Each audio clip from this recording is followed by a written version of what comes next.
aptekaga kirib, ha deb antibiotik dorilar og'riqjonligi demadim. Sizlarga tabiiy va foydali vositalarni ko'rsataman. Hamma aptekada mana bunaqa joy bo'ladi.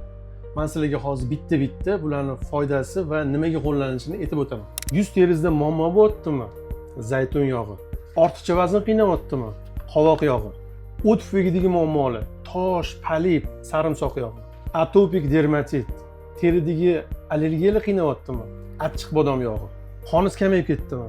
Kalsiy yetishmayaptimi? Kunjut yog'i. Yuzingizda dog', toshmalar, kana kunjut yog'i. Virus va infeksiyalar qiynayaptimi? Kana kunjut yog'i. Teri kuyishi va teri kuyishdan keyingi asoratlar qiynayaptimi? Ablepixa yog'i. Teringizga ajin tushib ketyapti, teringiz qarib ketyaptimi? Shirin bodom yog'i. Bronxial astma qiynayaptimi? Bodom yog'i. Eng asosiysi buni qanaqa qilib ishlatish. Videoni tagida, opisaniyada buni qanaqa qilib to'g'ri ishlatishni yozib qoldirdim.